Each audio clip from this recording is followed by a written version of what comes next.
Jamás se había visto algo así.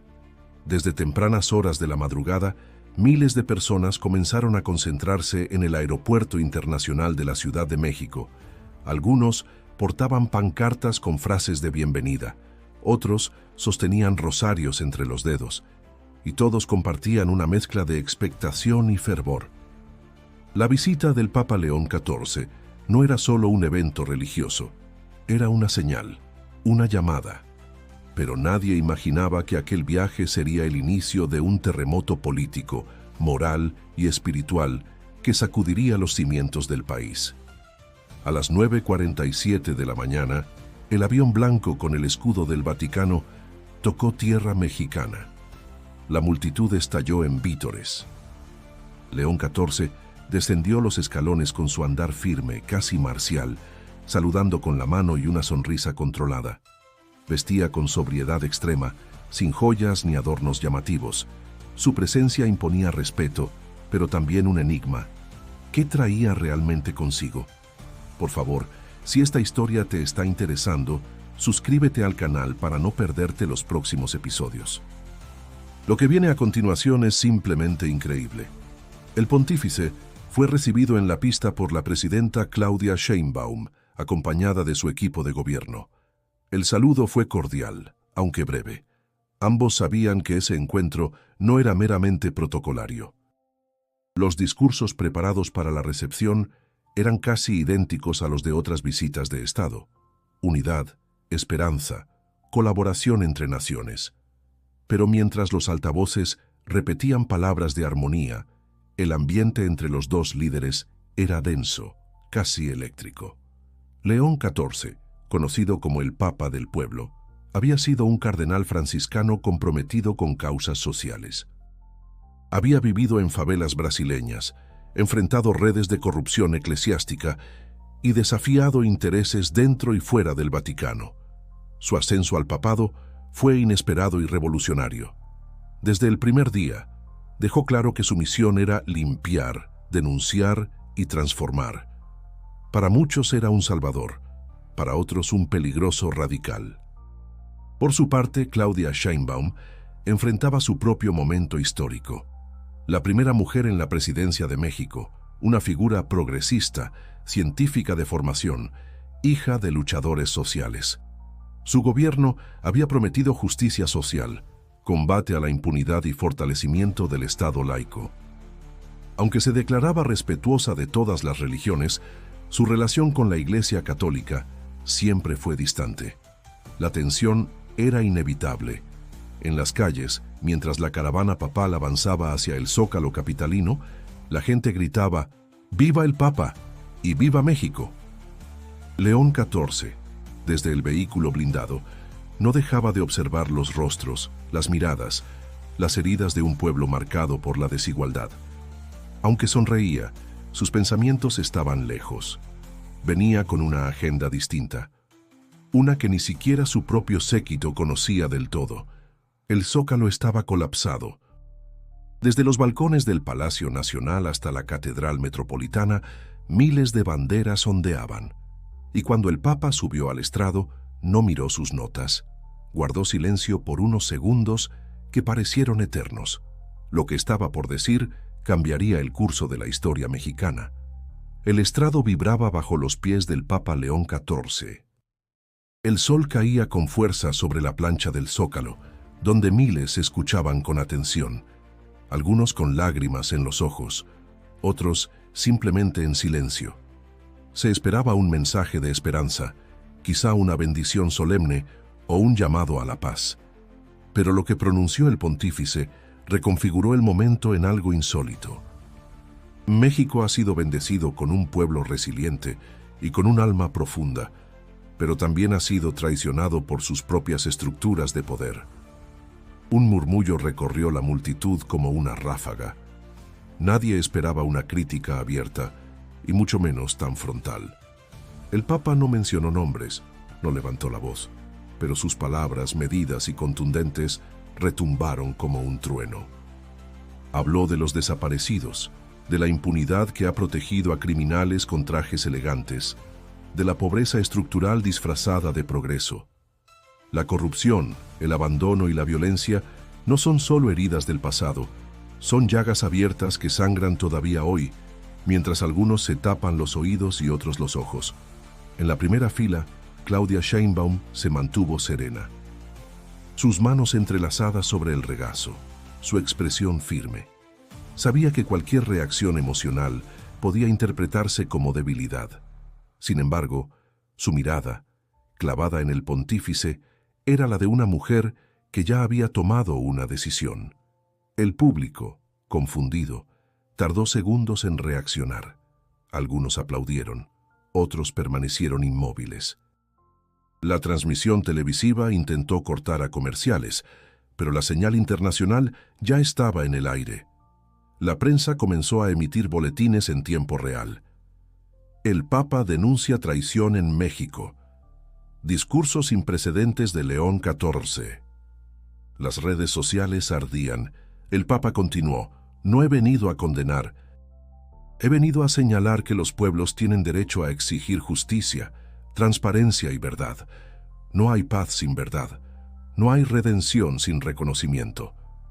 La última frase provocó gritos de aprobación entre ciertos grupos. Otros abuchearon. Se rompió la armonía inicial. Algunos fieles comenzaron a retirarse, desconcertados. La seguridad reforzó el perímetro sin que se notara demasiado. En las calles cercanas comenzaron a escucharse cacerolazos, cornetas, cánticos espontáneos. En muchas casas, la gente dejó de comer para pegarse al televisor. ¿Qué estaba haciendo el Papa? ¿Por qué? Cuando el discurso finalizó, León XIV se bajó del estrado sin esperar aplausos. Caminó directo hacia la presidenta y con una reverencia formal le tendió la mano. Ella la aceptó. Fue un gesto breve, cargado de tensión. Luego ambos se dirigieron al interior del Palacio Nacional para continuar con la agenda protocolaria. Nadie sabía lo que conversarían puertas adentro, pero algo había quedado claro. Ya no era solo una visita espiritual, era una confrontación abierta. Esa noche México entero discutía lo sucedido. En la televisión, analistas divididos. En las redes, una guerra de interpretaciones. Unos veían en el Papa a un valiente mensajero, otros a un extranjero que se había entrometido demasiado. Y lo más inquietante, aún no sabían que lo más fuerte estaba por venir. Esa misma noche, mientras las redes seguían colapsadas por opiniones encontradas y los noticieros transmitían paneles con expertos debatiendo cada palabra del Papa, Claudia Sheinbaum decidió actuar. No podía permitirse el lujo del silencio, ni como presidenta ni como ciudadana. A las 21:00 horas, sin previo aviso, la presidencia convocó a cadena nacional. La transmisión fue directa, sin introducción ceremonial. Claudia apareció sola frente a un fondo neutro, con el rostro sereno pero firme. Su voz no tembló. Cada palabra parecía haber sido escogida con precisión quirúrgica. México es un país libre, soberano y profundamente respetuoso de todas las creencias. Nuestra historia ha sido forjada con lucha, dignidad y esperanza. Y no permitiremos que desde ningún púlpito, venga de donde venga, se siembre la división entre nuestro pueblo. No mencionó directamente al Papa, pero era evidente a quién iba dirigido el mensaje. Habló de los avances de su gobierno, reducción de la pobreza extrema, inversión en salud, educación, acceso a derechos básicos. No como un informe, sino como defensa frente a lo que consideraba una acusación injusta. Reconocemos los desafíos que aún enfrentamos, no los negamos, pero tampoco aceptamos que se nos retrate como una nación rota, sin alma ni esfuerzo. El país entero quedó en vilo. Era la primera vez que una presidenta mexicana respondía públicamente a una crítica papal con semejante claridad. Para muchos fue un acto de valentía, para otros una confrontación innecesaria. Horas después, los medios internacionales comenzaron a cubrir el discurso. Presidenta mexicana desafía narrativa papal. Sheinbaum defiende soberanía ante Vaticano. El conflicto había dejado de ser un tema local. Ahora era un asunto diplomático de alcance global. En su círculo íntimo, Claudia recordó sus años como estudiante de física, su infancia en Coyoacán, hija de activistas que desafiaron dictaduras y gobiernos autoritarios. Su trayectoria estaba marcada por la resistencia, por la necesidad de argumentar con razón frente a la imposición. Y eso, para ella, también aplicaba cuando la imposición venía con sotana blanca. Sabía que el Papa tenía poder moral, sabía que millones lo admiraban, pero también creía en el deber de proteger la integridad nacional, no por orgullo, sino por convicción. Mientras tanto, en la calle, el país se polarizaba. Grupos católicos organizaban cadenas de oración en defensa del Papa. Movimientos sociales, afines al gobierno, convocaban actos de respaldo a Claudia. Las universidades abrían espacios de debate. En los hogares, familias enteras discutían lo ocurrido. La conversación ya no era solo sobre religión o política, era sobre dignidad, identidad, límites. ¿Tenía razón el Papa? ¿Había sido imprudente? ¿Debía una presidenta mantenerse en silencio ante la crítica espiritual? ¿O responder con firmeza como cualquier líder de Estado? Las preguntas se multiplicaban. Los analistas advertían que esta tensión podía escalar más allá de lo previsto. Pero dentro del despacho presidencial, Claudia no mostraba señales de retroceder. Había cruzado el umbral, y en su mente solo una certeza brillaba con fuerza. No se trataba de defenderse, se trataba de defender a México. El protocolo dictaba una cena de Estado en honor al visitante ilustre. Pero aquella noche, en los pasillos silenciosos de Palacio Nacional, no había lugar para solemnidades vacías. El ambiente era denso, como el aire antes de una tormenta. Los salones habían sido preparados con elegancia sobria, mantelería blanca, candelabros discretos, platillos mexicanos reinterpretados con toques vaticanos. Pero el centro de la escena no era la mesa. Era la tensión entre dos figuras que, aunque sonreían por cortesía, intercambiaban miradas cargadas de historia. El Papa León XIV y la presidenta Claudia Sheinbaum se sentaron frente a frente. A su alrededor, ministros, cardenales, diplomáticos y asesores fingían conversaciones triviales. Pero todos sabían que lo esencial ocurriría en silencio, entre bocados y pausas. Fue el Papa quien rompió el hielo. Con voz baja, casi confidencial, hizo una reflexión sobre la responsabilidad moral de los gobiernos y la Iglesia en tiempos de crisis. Claudia asintió, pero no se quedó en la superficie. Respondió con una reflexión propia, citando estadísticas sobre programas sociales y el esfuerzo del Estado mexicano por reparar décadas de abandono. No se puede generalizar la historia de un país entero con un discurso, dijo ella sin elevar el tono, pero sí se puede encender una llama que obligue a mirar donde muchos no quieren, respondió él con calma serena. Los presentes disimulaban su incomodidad. Nadie se atrevía a intervenir. Era un duelo de argumentos disfrazado de diálogo diplomático. El Papa habló de la migración, del dolor de los pueblos indígenas, de los niños sin futuro. Claudia le replicó con cifras, con nombres de programas, con testimonios que había escuchado en sus giras. Ninguno de los dos retrocedía, pero tampoco atacaban directamente. Era un juego de precisión. En un momento inesperado, León XIV deslizó una frase inquietante. A veces lo que no se ve desde dentro de una institución se revela con más claridad desde los márgenes. Claudia alzó la ceja, intrigada. ¿Está insinuando que ve algo que nosotros no? El Papa no respondió de inmediato. Bebió un sorbo de agua y tras una pausa larga dijo: «Solo que hay verdades que buscan salir a la luz, y el Vaticano ha escuchado muchas voces». Aquella afirmación quedó flotando en el aire. ¿Qué sabía? ¿A qué se refería? Claudia lo miró fijamente, intentando leer más allá de sus palabras. No era una amenaza, era una advertencia velada, o quizás una invitación a mirar más profundo. La cena continuó, pero el tono ya estaba marcado. Lo cortés no quitaba lo tenso. Las palabras eran puentes y al mismo tiempo trincheras. Al finalizar, se intercambiaron los saludos finales con diplomacia impecable. sonrisas para las cámaras, apretones de manos. Pero en el fondo ambos sabían que la verdadera conversación apenas comenzaba. Esa noche, Claudia no durmió. En su mente, una sola pregunta: ¿qué voces había escuchado el Papa? Y más importante aún, ¿qué estaba dispuesto a revelar? 3 días después de la cena en Palacio Nacional, el país amaneció con un titular que paralizó al sistema político. El Vaticano filtra expediente que expone vínculos de poder con redes empresariales turbias. La noticia fue publicada por Horizonte Global, un medio digital independiente, con sede en España, que afirmaba haber recibido el documento directamente desde fuentes confidenciales ligadas a la Santa Sede.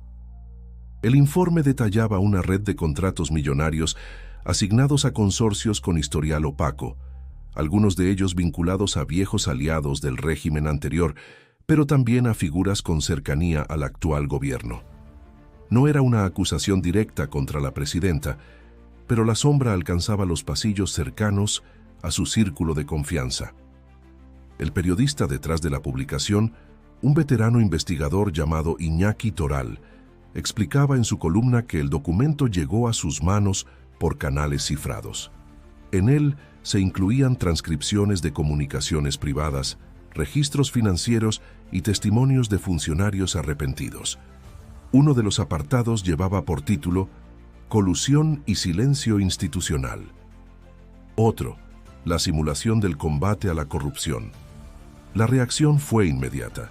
Congresistas exigieron explicaciones. La oposición pidió una comisión investigadora. En redes, el debate se volvió incandescente.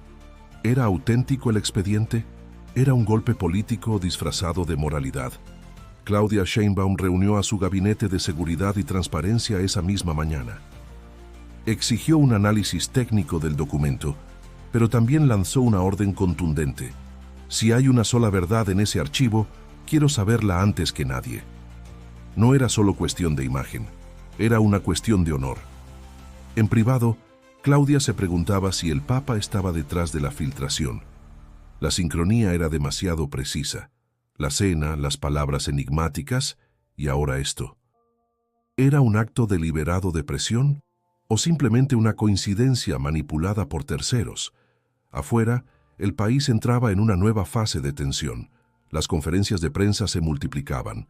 Voceros del Vaticano se limitaban a decir que no comentarían sobre filtraciones que no hayan sido verificadas por canales oficiales. No negaban. Tampoco confirmaban. Lo más inquietante del expediente no eran los nombres, sino las omisiones. Había huecos, vacíos, sospechosos. Algunas relaciones parecían señaladas a medias, como si la historia completa aún estuviera por contarse. Era una bomba que apenas comenzaba a explotar. En el Congreso, una diputada independiente propuso convocar al Papa a una audiencia pública, algo sin precedentes. Mientras tanto, en los cafés, en las plazas, en los hogares, el pueblo mexicano intentaba entender qué estaba ocurriendo realmente. ¿Era esto una intervención espiritual o el juego sofisticado del poder internacional? Claudia no dio declaraciones por 48 horas. Se encerró a revisar cada página del informe. Leía, subrayaba, preguntaba. En el rostro se le notaba algo más que preocupación. Era decepción.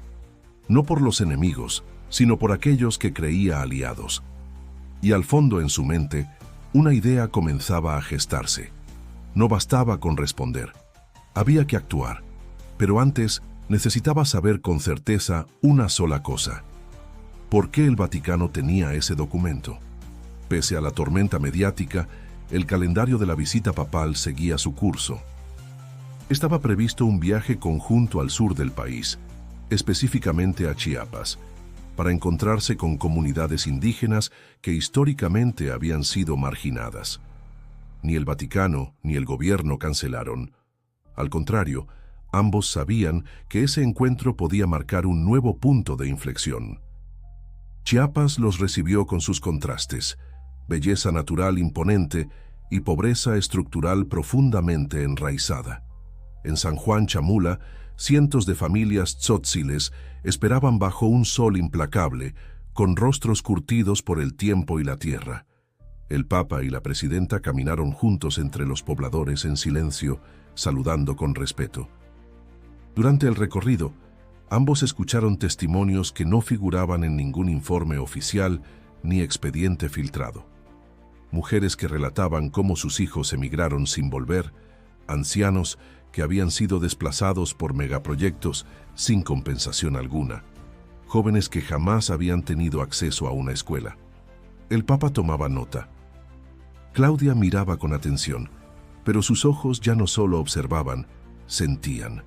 Una mujer mayor, de voz ronca por el frío de las montañas, le dijo al Papa: «Aquí, ni Dios ni el gobierno se han quedado, solo nosotros».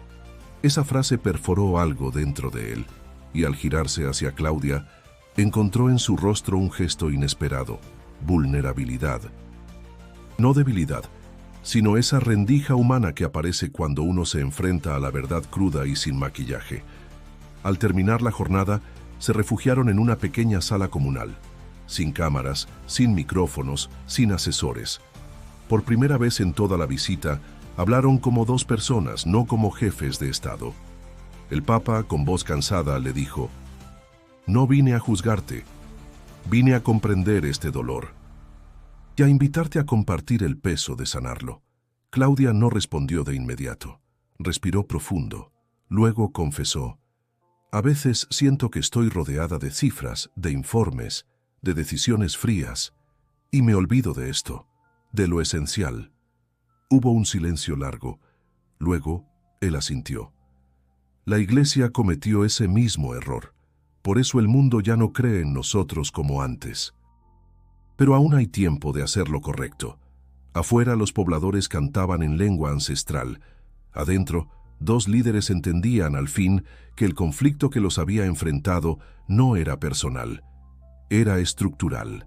Era el reflejo de una nación dividida, necesitada de puentes reales y no discursos vacíos. Antes de irse, el Papa pidió que lo dejaran orar solo unos minutos en el altar indígena. Claudia, por su parte, se quedó conversando con una niña que le preguntó si las presidentas también lloraban. «Sí», respondió ella, «a veces más de lo que quisieran». Esa noche, mientras dormían en cabañas improvisadas, ambos sabían que algo había cambiado. No se trataba de reconciliación política, ni de estrategia diplomática. Era algo más profundo, algo que no cabía en titulares. Pero aún quedaba un paso más, y no sería fácil. 2 días después del viaje a Chiapas, la agenda oficial terminó. Pero antes de que el Papa León XIV partiera hacia el Vaticano, se realizó un encuentro no anunciado, fuera del alcance de la prensa y de los protocolos. Fue en una iglesia antigua del siglo XVI, en las afueras de San Cristóbal de las Casas. El lugar había sido elegido por su historia de resistencia y por su silencio. Solo estaban ellos dos, sin intérpretes, sin secretarios, sin cámaras. Las puertas se cerraron y durante casi 2 horas, el mundo dejó de existir para ambos. El Papa fue directo. Dijo que la Iglesia, en su lucha por la verdad, había recopilado información durante años sobre abusos de poder, no con fines de venganza, sino como un acto de reparación. Reconoció que parte del expediente filtrado era auténtico, pero que no era su intención desestabilizar al gobierno. Su objetivo era abrir una vía hacia la justicia integral. Claudia lo escuchó con atención.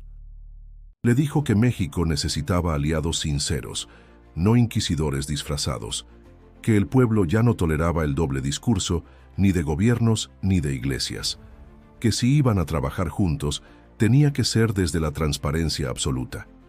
Y entonces propuso algo inesperado: una auditoría externa, internacional y autónoma, a ciertos programas sociales señalados en el expediente. Dijo que no tenía nada que ocultar y que prefería descubrir verdades incómodas a seguir cargando sospechas. León XIV no lo dudó. «Si das ese paso», dijo, «yo haré lo mismo con los archivos ocultos del Vaticano en América Latina. México no está solo en esta historia, y la Iglesia también debe purgar lo que ha encubierto». Así nació el acuerdo. No hubo documentos ni firmas, Fue un pacto de palabra, de honor. Dos líderes que tras la confrontación encontraron en la verdad una causa común. El Papa puso una condición final, que este acuerdo se mantuviera en secreto por el momento para evitar la interferencia de actores con intereses políticos o financieros.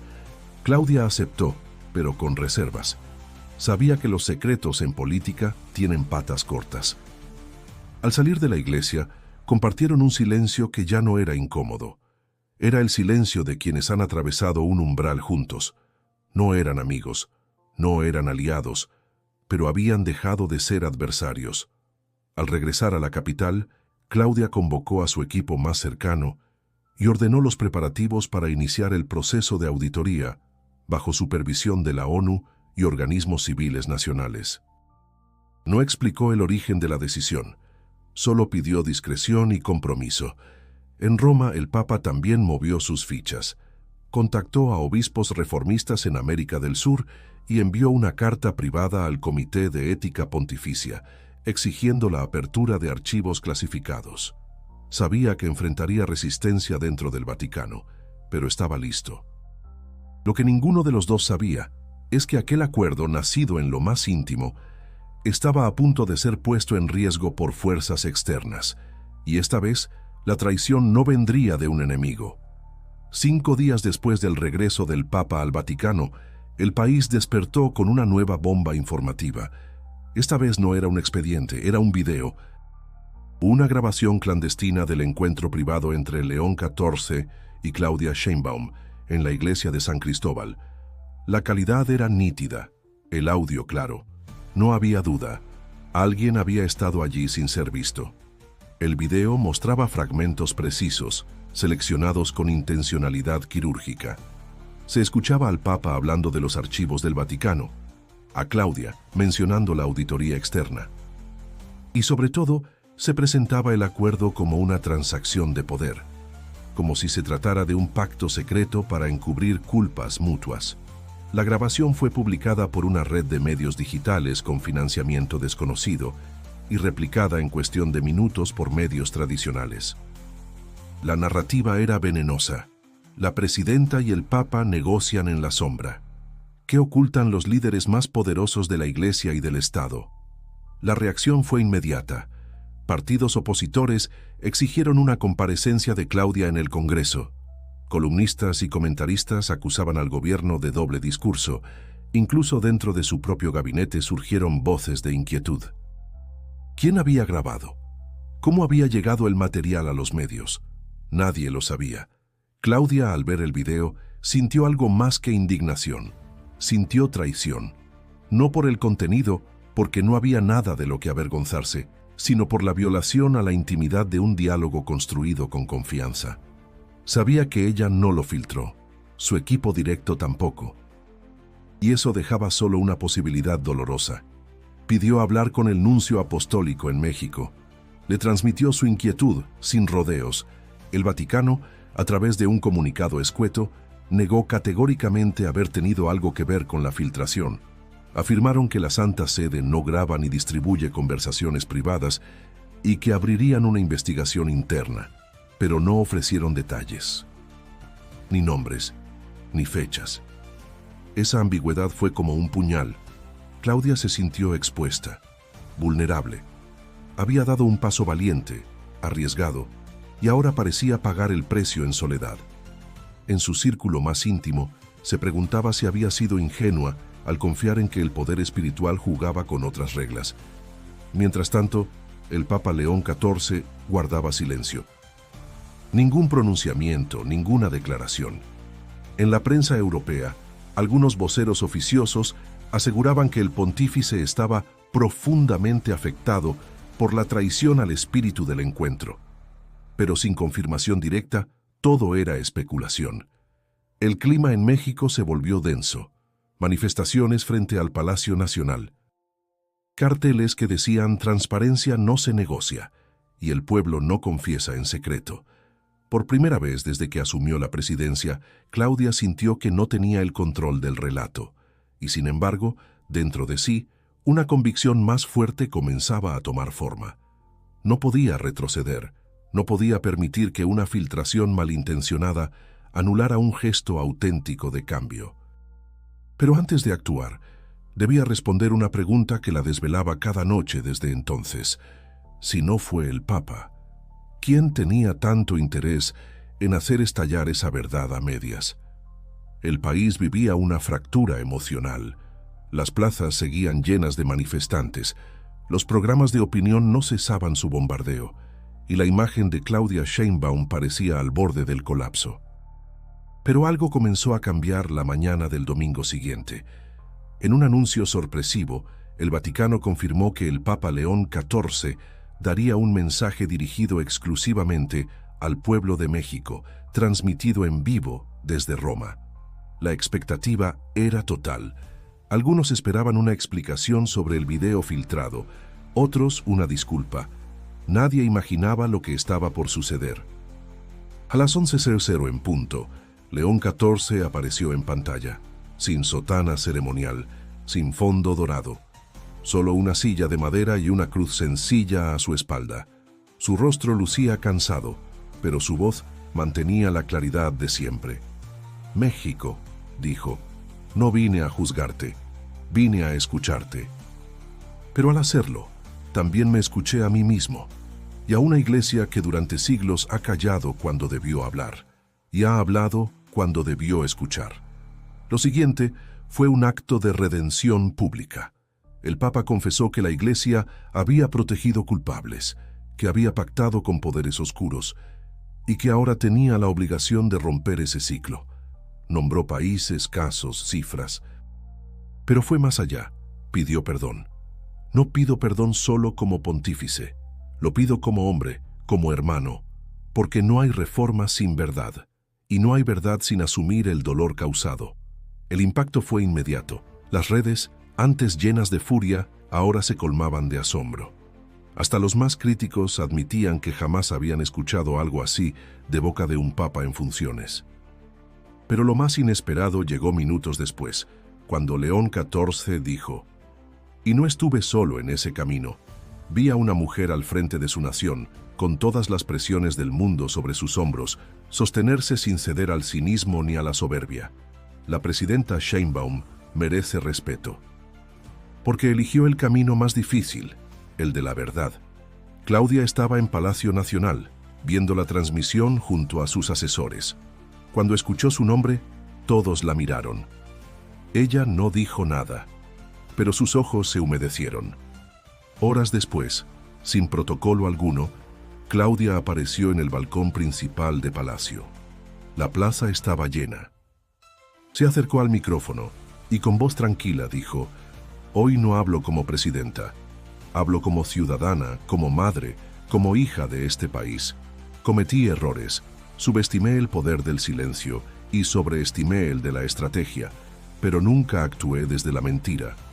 Luego anunció públicamente que la auditoría internacional seguiría adelante, sin condiciones, que todo lo que fuera hallado sería revelado. Porque si queremos reconstruir la confianza, tenemos que empezar por abrir cada ventana. La multitud estalló en aplausos. No eran vítores eufóricos, eran aplausos de alivio, de esperanza. En ese instante, el país pareció respirar diferente. No todo estaba resuelto, pero algo se había movido en lo profundo, como si, por fin, México hubiera encontrado en su herida compartida un motivo para sanar. Las semanas siguientes fueron de transformación. La Auditoría Internacional comenzó su labor con una intensidad que sorprendió incluso a los escépticos. Equipos de expertos llegaron de múltiples países, revisaron contratos, cruzaron datos, entrevistaron beneficiarios y funcionarios. La sociedad civil fue invitada a participar como observadora, y por primera vez en años, el país sintió que algo se movía con autenticidad. Los resultados preliminares revelaron irregularidades, sí, pero también buenas prácticas, esfuerzos reales por cambiar estructuras obsoletas y una voluntad firme desde el más alto nivel del gobierno para limpiar lo que hiciera falta. Claudia Sheinbaum no solo se mantuvo firme, dio acceso total a cada rincón del aparato estatal. había comprendido que la transparencia no era una debilidad, sino la única forma de construir legitimidad duradera. Mientras tanto, desde Roma, el Papa León XIV convocó a una cumbre eclesiástica sin precedentes, centrada en los archivos ocultos de la Iglesia en América Latina. Comenzaron a desclasificarse documentos relacionados con dictaduras, abusos y pactos de silencio. Obispos que habían callado fueron removidos. Víctimas olvidadas fueron escuchadas. La relación entre México y el Vaticano, lejos de deteriorarse, se redefinió. Ya no basada en reverencias, sino en colaboración crítica. Era una nueva era, donde el poder espiritual y el político se reconocían mutuamente sus límites y sus responsabilidades. Claudia, pese a las presiones, creció en aprobación. No por ser infalible, sino por haber enfrentado la tormenta sin esconderse. Su popularidad subió, pero con una diferencia fundamental. La gente ya no solo la veía como presidenta, la veían como una líder capaz de rectificar, de escuchar, de admitir y actuar. En los pueblos del sur, como Chiapas, comenzaron a llegar inversiones reales, escuelas con maestros capacitados, clínicas con doctores bilingües, agua potable, caminos, programas culturales, no promesas, realidades, y aunque hubo resistencias, porque siempre las hay, algo había cambiado en el espíritu colectivo. El conflicto, que empezó como una confrontación peligrosa, terminó por abrir una herida que todos preferían ignorar.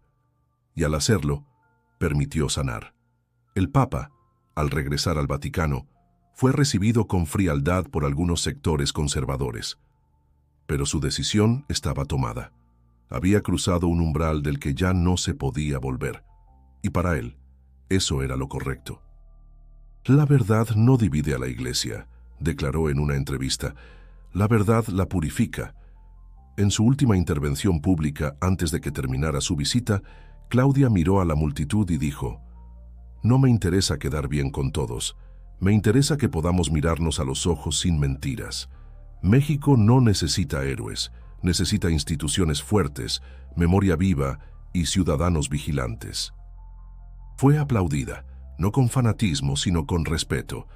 Hoy este episodio forma parte de la historia reciente de un país que decidió enfrentar su verdad sin filtros.